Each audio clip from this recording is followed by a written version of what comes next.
नमस्कार बंधुओं। आज मैं भारतीय संवैधानिक इतिहास के अंतर्गत भारतीय परिषद अधिनियम 1892 ईस्वी के बारे में बात करूंगा। जो ये लेक्चर तैयार किया गया है ये एनसीईआरटी की पुस्तकों के आधार पर तैयार किया गया है, जिसमें महत्वपूर्ण जानकारी आपको दी जा रही है। तो आइए बात करते हैं 1892 ईस्वी के भारतीय परिषद अधिनियम की। सबसे पहले बात करेंगे हम उसकी पृष्ठभूमि के बारे में। इस समय जो गवर्नर जनरल हैं वो है लॉर्ड डफरिन।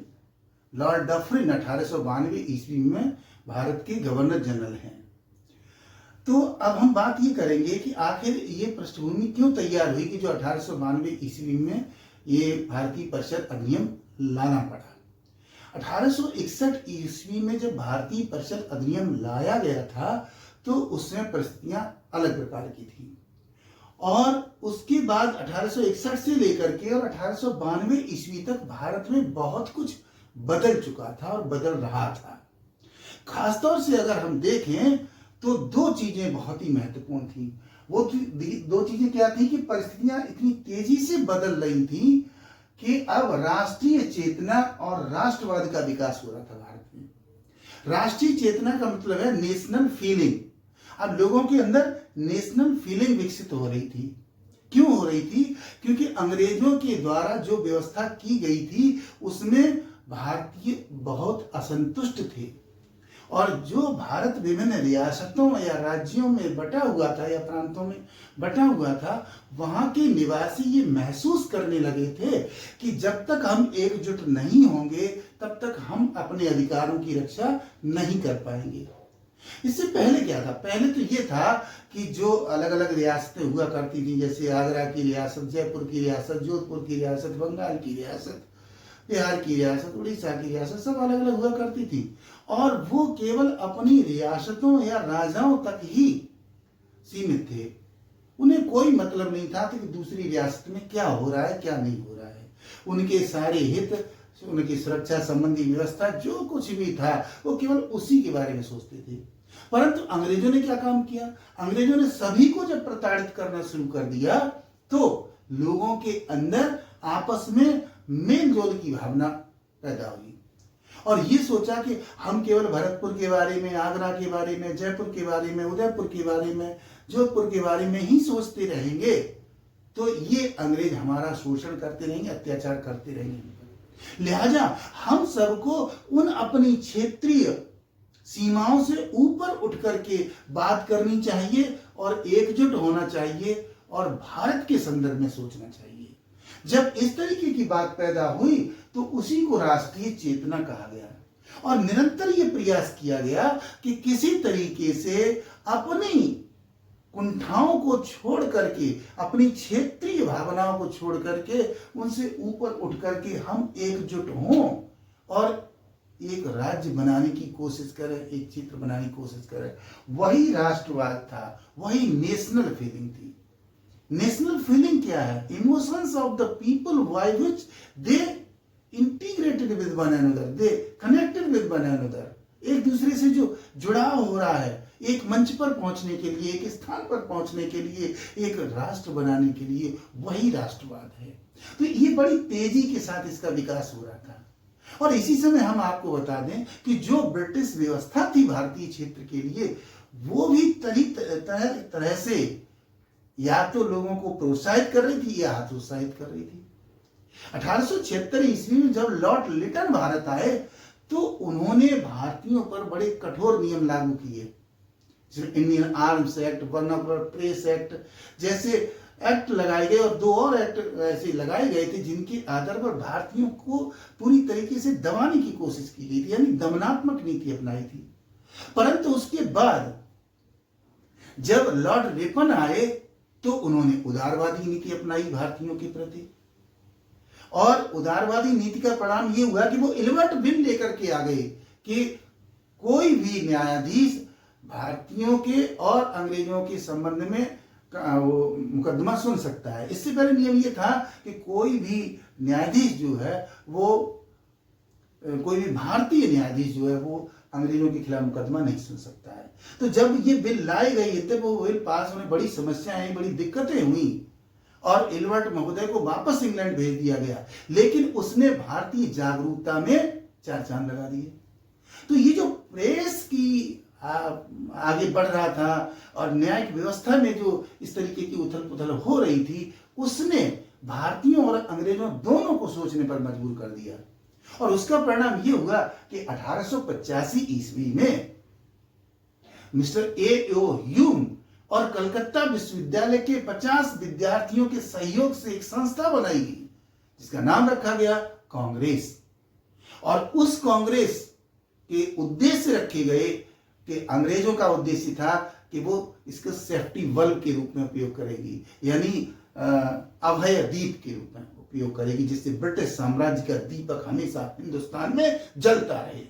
और दूसरी तरफ भारतीयों ने यह सोचा कि हमें एक ऐसा मंच प्राप्त होगा जहां पर बैठकर हम अंग्रेजों के सामने अपनी समस्याएं रख सकेंगे, उन पर दबाव बना सकेंगे कि हमारे हितों की रक्षा की जाए। एक तो ये परिवर्तन होते। दूसरे, इसके बाद क्या हुआ, भारत में 1875 के बाद बहुत सारे अकाल पड़े। बल्कि ये कुछ इतिहासकार लिखते हैं कि 1875 से लेकर 1900 ईस्वी तक 25 वर्षों के अंतराल में 18 बार अकाल पड़ा था। तो कहने का मतलब है कि 1892 ईस्वी से पहले कई बार हिंदुस्तान में अकाल पड़ चुका था। जनता त्राह त्राह कर रही थी, भूखों मर रही थी, बीमार पड़ रही थी। लोग यहां तक लिखते हैं उसके बारे में कि कई स्थानों पर इंसान इंसान को मार करके खा गए, कुत्ते बिल्लियों को खा गए। इसी तरह प्लेग और हैजा फैला, यानी हिंदुस्तान के लोगों की आर्थिक और सामाजिक समस्याएं बढ़ती चली जा रही थी और ब्रिटिश सरकार उन पर बहुत ज्यादा समुचित विचार नहीं कर रही थी। तो जब कांग्रेस की स्थापना हो गई तो उसके माध्यम से भारतीय जो राजनीतिज्ञ थे वो अपनी बातों को रखने लगे, जो प्रतिनिधि थे वो अपनी बातों को रखने लगे। और गोपाल कृष्ण गोखले, फिरोज शाह मेहता जैसे तमाम, दादा भाई नौरोजी जैसे तमाम लोग थे जिन्होंने भारतीयों का पक्ष ब्रिटिश सरकार के सामने रखने की पूरी कोशिश की। तो इन बदलती हुई परिस्थितियों ने मजबूर कर दिया अंग्रेजों को ये सोचने के लिए कि अब उनको व्यवस्था में परिवर्तन करना चाहिए। तो इसी उद्देश्य के कारण यह व्यवस्था नई लागू की गई जिसका नाम रखा गया भारतीय परिषद अधिनियम 1892 ईस्वी। अब देखेंगे कि इसमें जो है उद्देश्य क्या रखा। तो इसमें जो लॉर्ड डफरिन थे, अंग्रेजों ने स्पष्ट कर दिया, लॉर्ड डफरिन ने बिल्कुल स्पष्ट कर दिया कि हम इस अधिनियम के द्वारा कोई बहुत बड़ी संसदीय व्यवस्था हिंदुस्तान को देने नहीं जा रहे हैं, बहुत बड़ी संसदीय व्यवस्था नहीं कर रहे हैं, कोई हम लोकतांत्रिक व्यवस्था नहीं करने जा रहे हैं। हम केवल एक इस तरीके की व्यवस्था करने जा रहे हैं जिससे कि थोड़ा सा असंतोष कम हो सके। और उसमें उन्होंने व्यवस्था की कि भद्र पुरुषों को व्यवस्था में शामिल करना। हम क्या करेंगे कि भारत के जो भद्र पुरुष हैं, अब वो किसको भद्र पुरुष मानेंगे किसको नहीं मानेंगे ये तो वही डिसाइड करेंगे, उसका कोई पैरामीटर नहीं, लेकिन उन्होंने नाम दिया कि भद्र जेंटलमैन होने चाहिए वो। और ऐसे लोगों को हम शामिल करेंगे, वो 2 काम करेंगे ये ऐसे लोग। पहला काम क्या करेंगे कि जनता में विश्वास उत्पन्न करेंगे, लोगों में जाकर विश्वास उत्पन्न करेंगे कि जो ब्रिटिश सरकार कर रही है वो समुचित कर रही है और धीरे धीरे भारत में क्रमिक विकास हो रहा है, लोगों की समस्याओं का निदान हो रहा है, हमें और अधिकार मिलते जाएंगे। ये केवल समझाने वाली बात थी। और इसी में आगे बात कही गई कि और हमें क्या फायदा होगा, अर्थात अंग्रेजों को क्या फायदा होगा, ये लॉर्ड डफरिन ने कहा। लॉर्ड डफरिन ने कहा कि अंग्रेजों को यह फायदा होगा कि वो प्रशासन में सहयोग मिलेगा उनसे। अंग्रेज जो है पहले ही हिंदुस्तान में बाबूगिरी लागू कर चुके थे। बाबूगिरी का मतलब था कि जो भारतीय लोग हैं उनको थोड़ा शिक्षा दे करके और उनको अपनी व्यवस्था में शामिल करो ताकि उनके माध्यम से हम अपना व्यापार बढ़ा सकें, हम अपनी व्यवस्था बढ़ा सकें और हम अपने साम्राज्य आदि क्षेत्र को बढ़ा सकें। कहने का मतलब था पूरा औपनिवेशिक उनका नजरिया था जिसके आधार पर अपने उपनिवेश को ज्यादा से ज्यादा बढ़ाया जा सके और उसका एक्सप्लोरेशन किया जा सके, दोहन किया जा सके। उसके लिए उन्हें आवश्यकता थी कि हम भद्र पुरुषों को जो है शामिल करेंगे, भारत के भद्र पुरुषों को, वे लोग हमारी शासन में मदद करेंगे और जनता में विश्वास पैदा करेंगे, और हमें यही तो चाहिए। We should want to continue the British empire in India by this way और दैट वे। ये उनका उद्देश्य था। अब जब इस उद्देश्य से उन्होंने सोचा तो एक व्यक्ति थे mister Lord cross. Lord cross को यह काम सौंपा गया कि आप भारतीय परिस्थितियों का अध्ययन कीजिए और बताइए कि आखिर क्या किया जाना चाहिए इसके लिए। तो उन्होंने अध्ययन किया और अध्ययन करने के बाद उन्होंने सिफारिश की कि आपको एक अधिनियम लाना चाहिए जिसमें पिछली जो व्यवस्था हमारी चल रही है उसमें थोड़ा बहुत परिवर्तन करना चाहिए। तो उन्हीं की सिफारिश के आधार पर यह परिषद अधिनियम लाया गया 1892 ईस्वी। और अब हम ये देखेंगे कि आखिर इस अधिनियम की प्रमुख विशेषताएं क्या थी या प्रावधान क्या थे।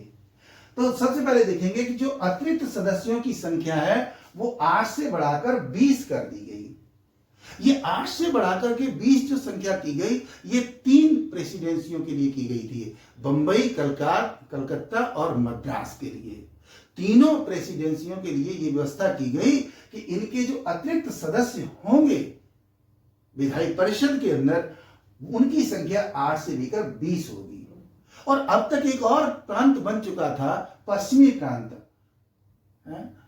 और उसके बाद संयुक्त प्रांत भी बना था। तो पश्चिमी प्रांत जो बन चुका था उसके लिए सदस्य संख्या रखी गई 15 कि उसमें 15 सदस्य उनके हो सकते हैं। तो एक ये प्रावधान किया गया।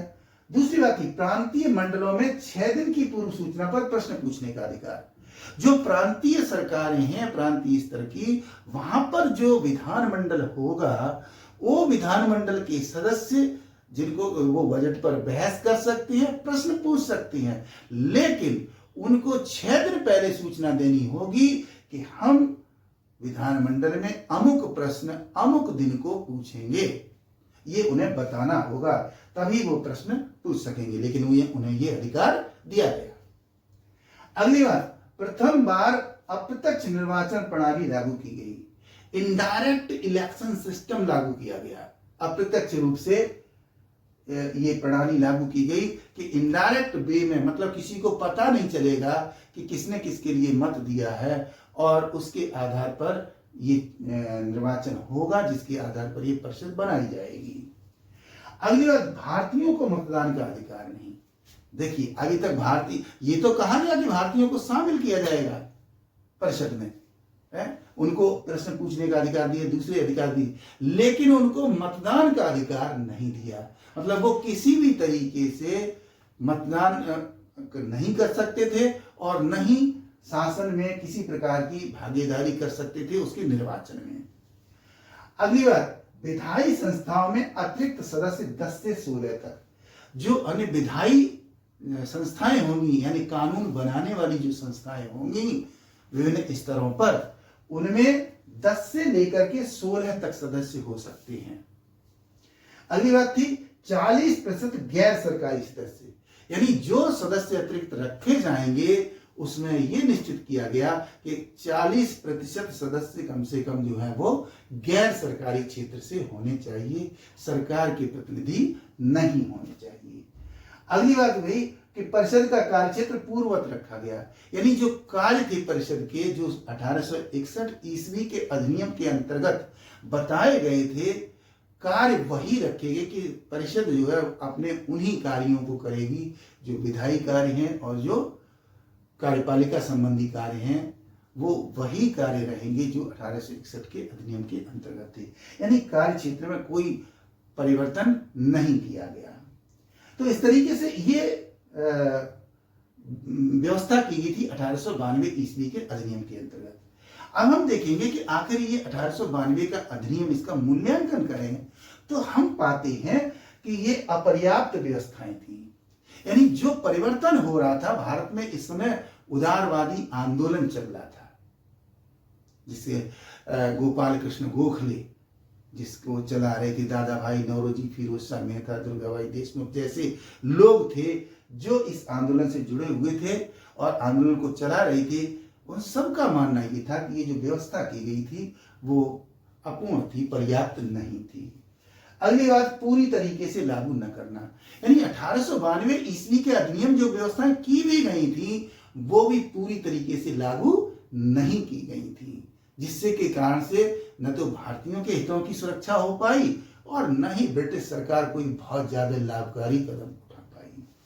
इसके बाद देखिए, भारतीय हितों को संरक्षित न करना, इसमें जो व्यवस्थाएं की गई थी 1892 ईस्वी के अधिनियम के अंतर्गत, उससे भारतीय जो चाह रहे थे, जो भारतीयों की भावनाएं थी, उनकी संरक्षा नहीं हो पा रही थी, क्योंकि ये व्यवस्थाएं कम पड़ गई थी। तो इस तरीके से ये जानकारी आपको दी गई कि 1892 ईस्वी के अधिनियम के अंतर्गत क्या क्या व्यवस्थाएं की गई थी।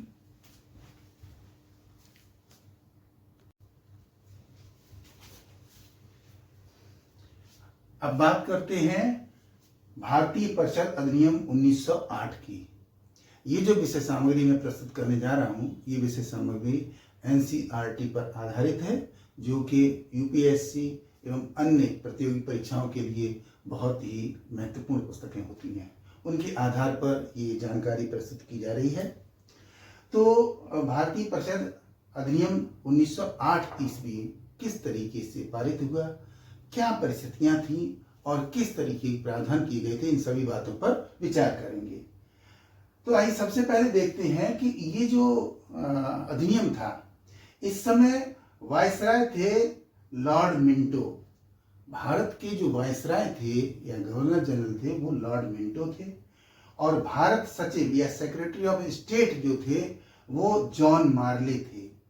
जॉन मार्ले बहुत उदारवादी थे और वो चाहते थे कि भारत में व्यवस्था में कुछ और परिवर्तन किया जाए, भारतीयों को कुछ और अधिकार दिए जाएं। इसलिए ये अधिनियम जो है वो लाने का प्रयास किया गया था, लाया गया था। तो सबसे पहले अगर हम पृष्ठभूमि के अंतर्गत देखें तो बात ये करती है, विचार ये करते हैं कि आखिर इस अधिनियम को लाने की जरूरत क्यों पड़ गई, जब पहले से हमारा 1892 ईस्वी का अधिनियम चला आ रहा था, फिर इसकी जरूरत हमें क्या पड़ गई। तो हम देखते हैं कि जो पृष्ठभूमि उसके अंतर्गत देखेंगे, 1892 ईस्वी का जो अधिनियम था वो मैंने जब मूल्यांकन के समय उस समय बताया था कि वो अपर्याप्त था, वो भारत के लोगों की भावनाओं के अनुरूप नहीं था, जिसके कारण से लोग जो है वो असंतुष्ट ही रह गए और भारतीयों के उद्देश्य पूरे नहीं हो सके। दूसरी बात ही राजनीतिक विचारधारा में परिवर्तन। भारत में जो राष्ट्रीय आंदोलन शुरू हो चुका था, जो पहले चरण में जो आंदोलन हुआ था 1885 से लेकर के 1900 ईस्वी तक, 1905 ईस्वी तक, ये जो आंदोलन था इसको उदारवादी आंदोलन कहा गया। अर्थात ये लोग जो थे वो ब्रिटिश व्यवस्था में, ब्रिटिश नीतियों में विश्वास रखते थे, उनसे किसी प्रकार का संघर्ष नहीं करना चाहते थे, केवल उनसे रिक्वेस्ट करके, प्रार्थना करके, उनको समझा करके, अपनी बात उनके सामने रख करके भारत के लिए कुछ व्यवस्थाएं करवाना चाहते थे, और खासतौर से क्रमिक सुधार करवाना चाहते थे, प्रशासनिक सुधार करवाना चाहते थे। लेकिन अब परिस्थितियां बदल चुकी थी, जिसके कारण से जो राजनीतिक लोग थे, जो आंदोलनकारी थे, उनमें से एक ऐसा समूह भी पैदा हो गया था जो ये इन लोगों की विचारधारा को, अर्थात उदारवादी विचारधारा को वो लोग भिक्षावृत्ति कहते थे, पॉलिटिकल मेंडिकेंसी कहते थे, इसको राजनीतिक भिक्षावृत्ति कहते थे। यानी वो किसी भी तरीके से अंग्रेजों से अधिकार मांगने के पक्ष में नहीं थे। वो कहते थे कि अधिकार मांगने से नहीं मिलते हैं, वो संघर्ष करने से मिलते हैं। इसलिए विचारधारा में परिवर्तन हो गया और अब नया जो आंदोलनकारी समूह उत्पन्न हुआ, जो विचारधारा पैदा हुई, उसको चरमपंथी कहा गया, जो 1905 में पैदा हुई। और 1905 में जो नए नेता उभर करके आए, बाल लाल पाल, बाल गंगाधर तिलक, लाला लाजपत राय और बिपिन चंद्र पाल, इन लोगों का नारा ये था, ट्रिपल एस का इनका नारा था। ट्रिपल एस का मतलब था कि संघर्ष हमारा नारा है, हम संघर्ष करेंगे। और स्वराज को प्राप्त करेंगे और स्वदेशी अपनाएंगे। तो ये 3 S का इनका सिद्धांत था। बाल गंगाधर तिलक कहते थे, स्वराज मेरा जन्म सिद्ध अधिकार है और इसी में पाकर रहूंगा। तो कहने का मतलब है पाकर रहूंगा, ये भावना थी कि वो संघर्ष करेंगे। तो ऐसी स्थिति में क्या हुआ कि जो हमारी राजनीतिक आंदोलनकारी विचारधारा थी वो नरमपंथी से अब चरमपंथी बन चुकी थी, जिसके कारण से लगातार सरकार के ऊपर दबाव पड़ रहा था कि वो भारतीयों के लिए व्यवस्था में परिवर्तन करें। अगली बात अगर हम देखें तो भारतीयों को सेवाओं में अवसर न देना। यद्यपि आपको मालूम है कि 1861 ईस्वी के भारतीय परिषद अधिनियम के आधार पर यह व्यवस्था की गई थी कि भारत में भारतीय प्रशासनिक सेवा ICS इंडियन सिविल सर्विस शुरू की गई थी। उसकी प्रतियोगी परीक्षाएं भी हो रही थी, लेकिन व्यवस्था ऐसी कर दी गई थी जिससे कि भारतीयों का उसमें आ पाना बहुत ही मुश्किल था।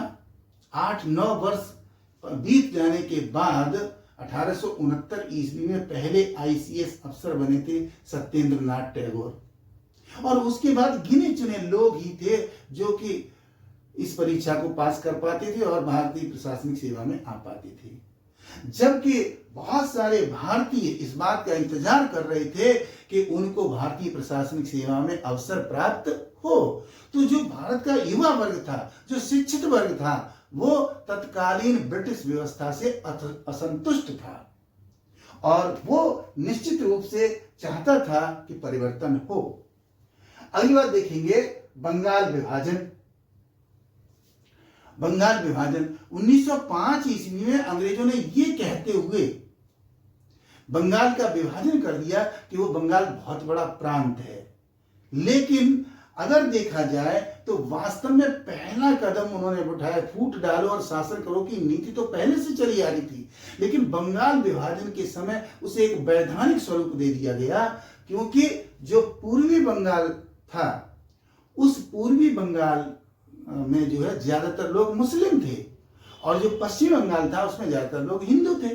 तो उन्होंने दरअसल जो है जो विभाजन किया था वो प्रांत के क्षेत्र के आधार पर न करके धर्म के आधार पर किया था और इसकी बहुत आलोचना की गई थी। हिंदुओं ने भी आलोचना की थी और मुस्लिमों ने भी आलोचना की थी। तो लोग जो है इससे बहुत ज्यादा नाराज थे। अगली बात है अंतरराष्ट्रीय घटनाएं। अंतरराष्ट्रीय घटनाओं से पहले मैं एक बात और बताता हूं कि इसी दौरान लॉर्ड कर्जन के समय में विश्वविद्यालय अधिनियम लाया गया था और उस विश्वविद्यालय अधिनियम इसलिए लाया गया था कि जो भारतीय छात्र थे, युवा वर्ग था, वो बहुत उत्तेजित हो रहा था और वो एक मतलब जो है शैक्षिक से राजनीतिक क्षेत्र में आने के लिए उतावला था। वो ब्रिटिश सरकार के समक्ष तरह तरह की चुनौतियां प्रस्तुत कर रहा था। इसलिए लॉर्ड कर्जन जो है वो विश्वविद्यालय अधिनियम लेकर के आए और उन्होंने शैक्षिक संस्थानों की संप्रभुता पर, उनकी स्वायत्तता पर प्रतिबंध लगा दिए तरह तरह के, जिससे कि लोग नाराज बैठे थे। तो स्थिति असंतोषजनक थी। अगली बात अंतरराष्ट्रीय घटनाएं। अंतरराष्ट्रीय स्तर पर कई घटनाएं ऐसी घटित हुई जिन्होंने भारतीयों को प्रोत्साहित किया। जैसे 1902 ईस्वी के अंदर अगर देखा जाए तो रूस जैसे दुनिया के सबसे बड़े देश पर जापान ने आक्रमण करके पराजित कर दिया। ऐसी घटनाएं कुछ अफ्रीका में हुई, कुछ अन्य देशों में हुई, अन्य क्षेत्रों में हुई, जिनसे हिंदुस्तानी लोगों ने ये सबक सीखा कि हमारा तो हिंदुस्तान इतना बड़ा देश है, भारत इतना बड़ा देश है, हम लोग मिलकर के निश्चित रूप से इस ब्रिटिश सरकार पर दबाव डाल सकते हैं और भारतीयों के लिए और अधिक अधिकार प्राप्त कर सकते हैं। तो ये पूरा का पूरा जो सिनारियो था 1892 से लेकर के 1908 ईस्वी तक, ये बहुत ही उथल पुथल वाला था। आंदोलन की दृष्टि से ये उदारवाद से और चरमपंथी की ओर बढ़ने वाला आंदोलन हो गया था, विचारधारा बदल रही थी। और इसी तरीके से युवा वर्ग बहुत असंतुष्ट था, व्यापारी वर्ग असंतुष्ट था और जो जमींदार वर्ग था वो तो पहले से ही असंतुष्ट चल रहा था। तो अब हम देखेंगे कि आखिर इन सारी परिस्थितियों को दृष्टिगत रखते हुए मिस्टर मिंटो और मिस्टर जॉन मार्ले ने कौन सा अधिनियम लाए और क्या व्यवस्थाएं की। तो 1892 ईस्वी का जो अधिनियम आया उसमें जो व्यवस्थाएं की गई, जो प्रावधान किए गए, उन पर हम विचार करेंगे और उसके अनुसार उसकी विशेषताओं को देखेंगे। तो सबसे पहली चीज अगर देखें, प्रथम बार विधायिका में भारतीयों के निर्वाचन के सिद्धांत को स्वीकार किया, यानी कि it was first time when the Indian representation accepted in the legislative bodies. जो विधायिकाएं हैं, लेजिस्लेटिव बॉडीज हैं, विधायी संस्थाएं हैं, उनमें सबसे पहली बार ये हुआ कि भारतीयों के प्रतिनिधित्व को स्वीकार किया गया कि भारतीयों को भी सदस्य बनाया जाए। अगली बात यह कि भारतीयों को मताधिकार का सिद्धांत दिया गया। वोट डालने का अधिकार सबसे पहले 1908 ईस्वी के इस अधिनियम से प्राप्त हुआ। लेकिन हम आपको एक बात बताना चाहेंगे कि यहां पर मताधिकार का अधिकार तो दे दिया, लेकिन ये सभी लोगों को नहीं दिया गया था। इसमें आर्थिक आधार लगा दिया गया कि जिनकी आय, प्रतिवर्ष आय इतनी होगी या जो प्रतिवर्ष इतना राजस्व जमा करते होंगे, यानी कि भारत के चंद जमींदार या जो आर्थिक दृष्टि से बहुत संपन्न लोग होते थे, केवल उन्हीं लोगों को ये अधिकार मिल पाया। इसलिए इस अधिकार मिलने से क्या हुआ कि इससे संतुष्टि कम हुई, असंतुष्टि ज्यादा हुई। अगला बात है मुस्लिमों के लिए पृथक प्रतिनिधित्व। अब क्या कर दिया, ये पहली बार सांप्रदायिक प्रतिनिधित्व की प्रणाली अपनाई गई, इसमें लाई गई, जिसमें मुसलमानों के लिए अलग रिजर्वेशन कर दिया गया, आरक्षित प्रतिनिधित्व कर दिया गया। ये एक तरीके से पहला कदम माना जा सकता है जब प्रतिनिधित्व के क्षेत्र में, रिप्रेजेंटेशन के क्षेत्र में ये धर्म के आधार पर अलग अलग कर दिया कि ये हिंदुओं के क्षेत्र होंगे, ये मुसलमानों के क्षेत्र होंगे, जो कि आगे चलकर हमारे लिए नासूर सिद्ध हुआ। तो इसके आधार पर 3 तरीके के निर्वाचक मंडल बनाए गए। निर्वाचक मंडल अलग अलग बना दिए गए 3 तरीके के। इसमें सबसे पहला था साधारण निर्वाचक मंडल। साधारण निर्वाचक मंडल का था ओपन टू ऑल, जो साधारण निर्वाचक मंडल था वो। दूसरा था विशेष निर्वाचक मंडल, जो क्षेत्र के आधार पर या किसी अन्य आधार पर, राजस्व के आधार पर या किसी भी अन्य आधार पर जिनको विशेष दर्जा दिया गया था, वे विशेष निर्वाचक मंडल के अंतर्गत वे क्षेत्र आते थे। और एक क्षेत्र अलग बना दिया गया जिसको नाम दिया गया वर्ग विशेष का निर्वाचक मंडल। ये वर्ग विशेष का निर्वाचक मंडल क्या था कि ये मुस्लिमों के या अल्पसंख्यकों के ये निर्वाचक मंडल थे जिनको अलग बना दिया गया, यानी कि एक रेखा खींच दी गई अलग, ये मुसलमानों का है, ये वर्ग विशेष का है और ये साधारण है। तो इस तरीके से भारतीय जनता में फूट की लकीरें खींच दी गई ब्रिटिश व्यवस्था के द्वारा, जो आगे चलकर ये लकीरें लगातार गहरी होती चली गई और गहरी खाइयों के रूप में विकसित हुई बाद में। इसके बाद देखेंगे प्रांतीय विधान मंडलों में शक्ति और आकार में वृद्धि। जो प्रांतीय विधान मंडल थे, लेजिस्लेटिव असेंबलीज जो थी, उनके आकार बढ़ा दिए, यानी उनकी संख्या, सदस्य संख्या बढ़ा दी गई और उनकी शक्ति भी बढ़ा दी गई, उनको और अधिक अधिकार दिए गए। जो अधिकार अभी तक केंद्र सरकार के पास थे या ब्रिटिश सरकार के पास थे केंद्रीय स्तर पर, उनको धीरे धीरे अब प्रांतीय क्षेत्रों तक, प्रांतीय सरकारों तक पहुंचाया जाने लगा। इसमें अगर संख्या की दृष्टि से देखें तो संख्या जो थी, जो बड़े प्रेसिडेंसीज थी, उनमें क्या किया गया, 69 संख्या रखी गई। विधानमंडलों की जो संख्या थी वो 69 रखी गई और इन 69 में 37 जो है वो शासकीय मेंबर होते थे, गवर्नमेंट के मेंबर होते थे, और 32 जो है वो गैर सरकारी मेंबर रखे गए। अब ये 37 शासकीय जो मेंबर होते थे, इनमें 5 सदस्यों को गवर्नर जनरल मनोनीत करता था, यानी जो 69 है इनमें 5 जो है वो मनोनीत होंगे और 64 जो है वो निर्वाचित होंगे। तो इस तरीके से ये प्रांतीय विधानसभा के आकार में वृद्धि की गई थी, उनकी सदस्य संख्या बढ़ाई गई थी। अब अगर हम अगली जो बात करेंगे वो देखेंगे कि प्रांतीय परिषदों का भी विस्तार किया गया था। जो प्रांतीय स्तर पर गवर्नरों की जो परिषद होती थी उनमें भी विस्तार किया गया, और उसमें बंबई तथा संयुक्त प्रांत एक नया प्रांत बनाया गया था जिसमें छोटे छोटे रियासतों को जोड़ करके बनाया गया था, जिसमें वर्तमान उत्तर प्रदेश जो है वो संयुक्त प्रांत का ही एक हिस्सा है। तो बंबई और संयुक्त प्रांत में जो सदस्य संख्या रखी गई थी वो 47 रखी गई थी, और बंगाल में ये संख्या 52 रखी गई थी, पंजाब में 25 रखी गई थी, और इसके अलावा जो अन्य राज्य थे उन राज्यों में सदस्यों की संख्या 30 रखी गई थी। एक राज्य के अंदर 30 सदस्य अलग अलग राज्यों में होंगे। तो इस तरीके से पूरा का पूरा प्रांतीय परिषदों का, पूरे प्रांतीय मंडलों, विधानमंडलों का एक खाका तैयार कर दिया गया था, जिसके आधार पर वहां की सदस्य संख्या निश्चित कर दी गई थी, और वो सदस्य जो है वो निर्वाचित अथवा नामित किए जा सकते थे व्यवस्था के अनुसार। अगली बात थी विशिष्ट व्यक्तियों को प्रश्न और बहस का अधिकार। ये अधिनियम तो लाया गया, मिस्टर मार्ले जो है वो उदारवादी तो थे, लेकिन वो भी सभी सदस्यों को अधिकार देने के पक्ष में नहीं थे। लिहाजा उन्होंने ये व्यवस्था करवाई कि जो विशिष्ट व्यक्ति होंगे, अब विशिष्ट व्यक्ति कौन होंगे? विशिष्ट व्यक्ति वो होंगे जो ब्रिटिश सरकार की निगाह में अच्छे होंगे, अर्थात जो ब्रिटिश हितों के लिए, भारतीय हितों की कुर्बानी देने के लिए तैयार खड़े रहते होंगे। ऐसे लोगों को अधिकार दिया गया, या हो सकता है कि योग्यता के आधार पर रखे गए, लेकिन ऐसा था नहीं। तो आर्थिक आधार पर या उनकी नीति के आधार पर या योग्यता के आधार पर उनको समय समय पर बदला जा रहा था कि अब इनको पूछने का अधिकार है प्रश्न, उनको पूछने का अधिकार नहीं है, दूसरे को पूछने का अधिकार नहीं।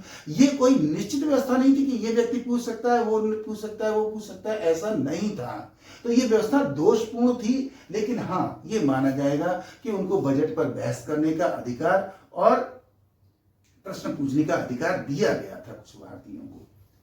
अगली बार है कि पहली बार एक व्यक्ति थे जिनको की परिषद में विधिक सलाहकार रखा गया था, लीगल एडवाइजर रखे गए थे। इनका नाम था mister SP Sinha. SP Sinha महोदय जो थे उनको जो है वो रखा गया था विधिक सलाहकार के रूप में। तो ये एक तरीके से उपलब्धि मानी जा सकती है। अब हम आपको ये बताएंगे कि 2 सदस्य जो है वो मिस्टर मार्ले के द्वारा मनोनीत किए गए थे, रखे गए थे। ये 2 सदस्य केसी गुप्ता जी और एक सदस्य सैयद हुसैन बिलग्रामी और केसी गुप्ता जी को 2 सदस्यों को रखा गया था नामित करते हुए मिस्टर मार्ले के द्वारा। अब इस तरीके की ये पूरी की पूरी व्यवस्था 1908 ईस्वी में की गई थी। तो अब हम इसका मूल्यांकन करते हैं। मूल्यांकन की दृष्टि से अगर हम देखें तो ये व्यवस्था वैसे तो देखने में अच्छी लग रही है कि भारत को लोगों को निर्वाचन में अधिकार मिल गया है, प्रांतीय विधानमंडलों का विस्तार हो गया है, परिषदों का विस्तार हो गया है, ये सारी बातें दिखाई दे रही हैं। लेकिन इसके पीछे जहर बोया गया था। इसीलिए जो मिस्टर मार्ले ने खुद स्वीकार किया है, मिस्टर मार्ले जो कि इस अधिनियम को लाने में बहुत बड़ी भूमिका थी जिनकी, उन्होंने स्वयं स्वीकार किया कि हम नाग के दांत बो रहे हैं जिनका परिणाम भविष्य में भयंकर होगा। अर्थात उन्होंने खुद ये कहा था कि हम जहर बो रहे हैं। जहर क्या था? सांप्रदायिक प्रतिनिधित्व का जहर था कि आगे चलकर हिंदू और मुस्लिम, सिख और ईसाई जो भी हिंदुस्तान में होंगे वो अपने अपने धर्म के आधार पर, संप्रदाय के आधार पर संघर्ष करेंगे प्रतिनिधित्व को प्राप्त करने के लिए, और वो संघर्ष राजनीतिक अस्थिरता का कारण बनेगा और आपस में फूट का कारण बनेगा। ये स्वयं मार्ले ने स्वीकार किया था। के.एम. मुंशी जो कि भारत के बहुत अच्छे राजनीतिक विशेषज्ञ थे, वो बताते हैं कि उभरते हुए प्रजातंत्र की हत्या हुई है। 1908 ईस्वी का जो अधिनियम आया उसके बारे में के एम मुंशी जी कहते हैं कि अभी तो लोकतंत्र का जन्म ही हो रहा था, उभर रहा था लोकतंत्र। लोग अपने अधिकारों को पाने के लिए प्रयास कर रहे थे और कुछ हद तक सफल भी हो रहे थे, लेकिन सांप्रदायिक प्रतिनिधित्व की व्यवस्था करके उसकी हत्या कर दी गई, उसको मार दिया गया। कहने का मतलब है कि मुंशी जी ये उम्मीद नहीं रखते हैं कि भविष्य में ये प्रजातंत्र जो है वो दोष मुक्त हो पाएगा। ऐसा उनका विचार है कि ऐसा शायद नहीं होगा। और इसमें जो इस अधिनियम के पीछे जो मोटो था ब्रिटिश सरकार का या मार्ले और मिंटो का, वो था राजभक्ति को बढ़ाने का प्रयास। राजभक्ति बढ़ाई जाए। राजभक्ति का मतलब है जो ब्रिटिश शासन चला रहा है, ब्रिटिश सरकार, उसके प्रति भारतीयों का विश्वास पैदा हो, और वो विश्वास ऐसा पैदा हो कि वो जो ब्रिटिश सरकार कहे उसको मानने के लिए हर हालत में तैयार हो जाए, क्योंकि वो जाने उनको प्रतिनिधित्व दे दो, लालच दे दो थोड़ा, फिर उसे जो चाहे करवा लो, जैसे चाहे अपनी नीति को मनवा लो। तो ब्रिटिश सरकार क्या चाहती थी? ब्रिटिश सरकार चाहती थी एन के प्रकारेण भारत में हमारे साम्राज्य का विस्तार बना रहे, होता रहे और इसकी जड़ें मजबूत होती रहें। ये था। तो इसलिए ये जो 1908 का भारतीय परिषद अधिनियम था ये दोष मुक्त नहीं था। यद्यपि इसमें कुछ अच्छी व्यवस्थाएं की गई थी, फिर भी इसमें कुछ ऐसी कमियां छोड़ी गई थी, कुछ ऐसी चीजें छोड़ी गई थी जो कि आगे चलकर दुखदायी सिद्ध हो सकती थी। ऐसा स्वयं अधिनियम पारित करवाने वालों ने स्वीकार किया है। तो ये थी जानकारी जो आपको दी गई। उम्मीद करता हूँ जानकारी आपको अच्छी लगी होगी। अगर जानकारी अच्छी लगी है तो कृपया हमारे वीडियो को लाइक और शेयर जरूर कर लीजिए। और हाँ, यदि आपने अभी तक हमारा चैनल सब्सक्राइब नहीं किया है तो चैनल को सब्सक्राइब कर लीजिए। ऐसे ही महत्वपूर्ण विषयों पर और बढ़िया जानकारी आपके लिए आती रहेगी। अध्ययन करते रहिए, लगातार आगे बढ़ते रहिए। Good luck, goodbye, thank you very much.